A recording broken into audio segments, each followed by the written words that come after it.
魔界に生きる者たちなどに慈悲は不要。私のこの手で命を断ち切って差し上げます。すべては我が主、リラハ様の御心のままに。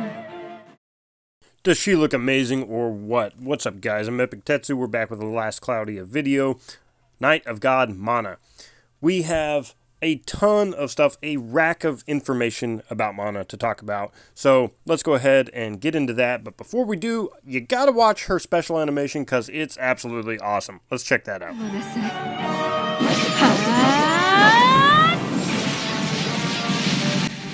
Very cool looking, slaughters the enemy a bit with a flurry of blows, brings down a massive sword from the heavens, and then does a T-pose. What more could you ask for?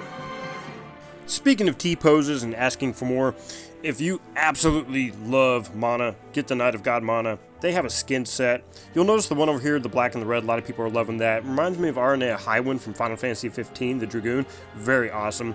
The red crimson one, definitely reminiscent of Shaltyr's, outfit there. So these are some really cool skins. So if you want to support the game a little bit, have a rocking skin, show it off, out there in Arena, Guild Wars, whatever, definitely consider picking it up.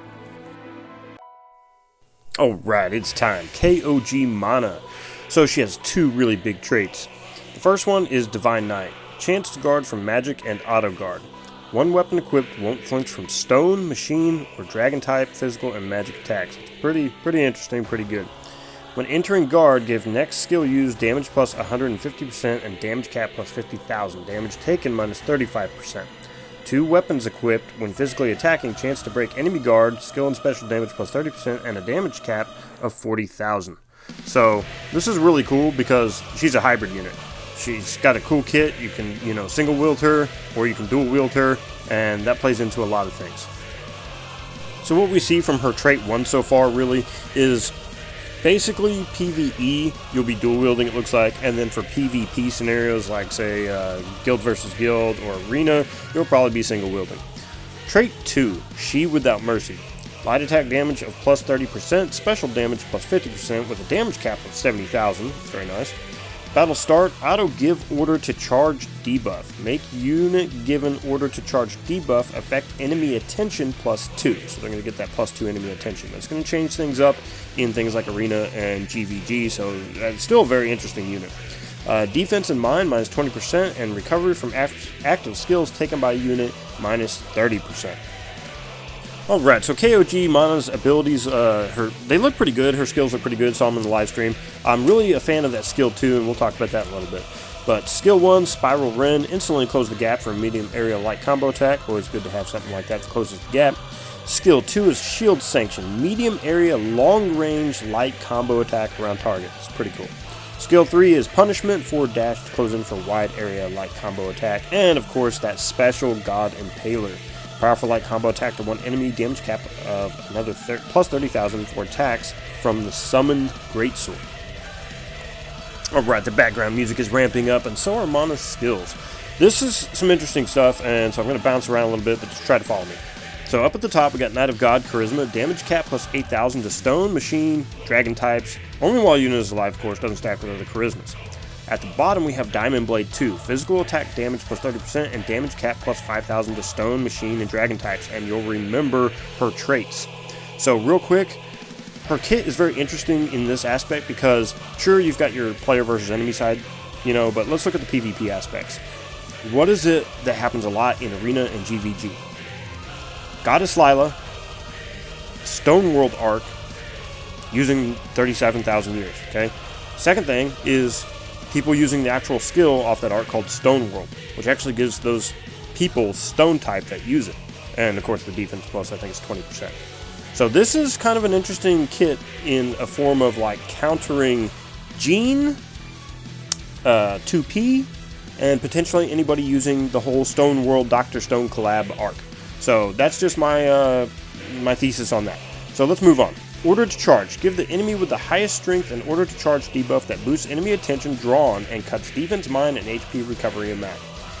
Remember, it gives the enemy with the highest strength the debuff that boosts enemy attention drawn. That changes the way allure and everything else works to a point. This could really change up some things for Arena and GVG. It shouldn't really be overlooked. Or I could be maybe a little bit ahead of myself, but I don't think I am. So we're going to bounce down here to the bottom again. It says order to charge Demonium. When the skill is set, the auto-given order to charge debuffs target changes from the highest strength enemy to the highest intelligent enemy, or the enemy with the highest int, as some people just call it int, but it's intelligence. So that's a very interesting skill that you can have on or off, flick on or off, however you want to use it. Something to really consider with her kit. Alright, Rebel Banner pose when taking lethal damage, survive, and very greatly recover HP. When surviving lethal damage, give a unit damage taken minus 80% buff for 8 seconds. It's only 8 seconds, but minus 80% is freaking huge. I mean, it's massive. Depending on your builds and everything else, and we'll all have that depending on if we get her or whatnot and put out those videos, but I mean, for those 8 seconds, depending on her build like that you make for her, she could literally be almost invincible for like 8 seconds. It just depends what you're up against, everything else. But anyway, let's move on before I get carried away. She's really cool. She really is. It's a cool character, cool kit. I'm loving it.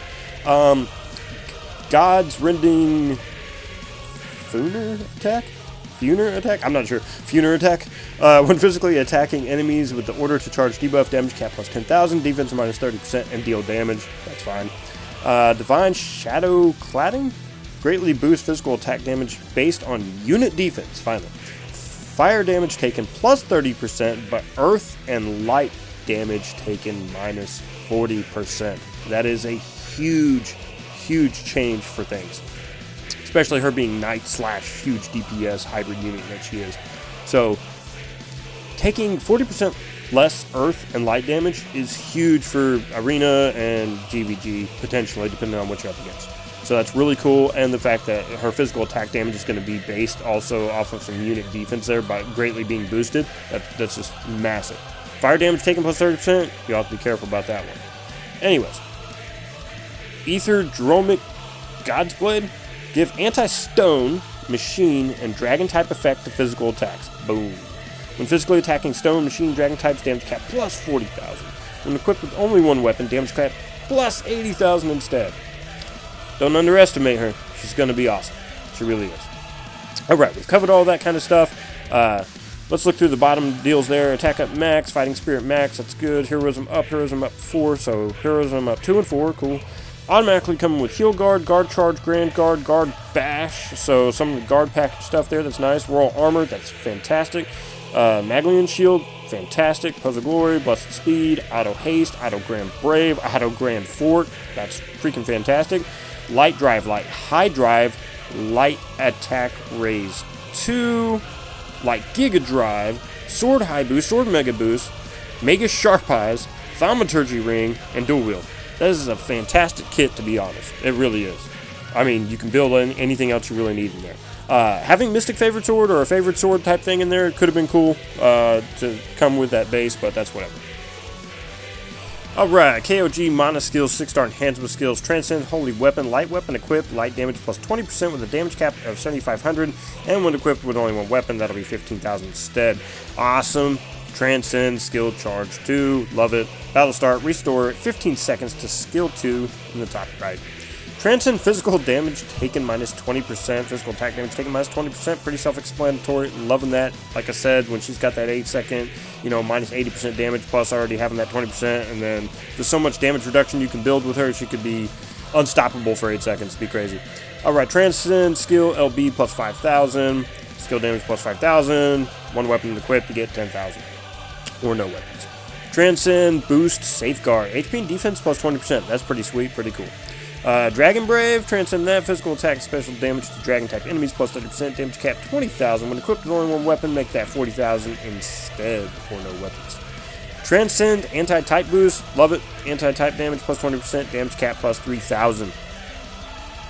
Great War of Theodominium, SSR Ark, the artwork looks great, arc traits interesting, learnable skills, empty 4, light weapon breakthrough, alright, brood killers, whatever, does have Dragon Geyser, Special Shield, and Holy Chance, so it's alright. It's an SSR. The AER Arc Ether Reward is actually the winner on the Arc Cast Disaster. Very cool claw. Definitely awesome. It's got attribute Dark. Velvet says, give it to me. Alright, that does it for KOG Mana and Epic Tetsu. Hope you enjoyed today's video and found it helpful and informative. If you're thinking about pulling her, then yeah, you probably should. If you really want her, go for her. She's definitely worth a cheap step up. She's definitely worth a couple of multis. She's going to be a really cool character in PvE and PvP. So you guys remember to be well, be epic, take care, and we'll see you soon. どうか道をお示しください。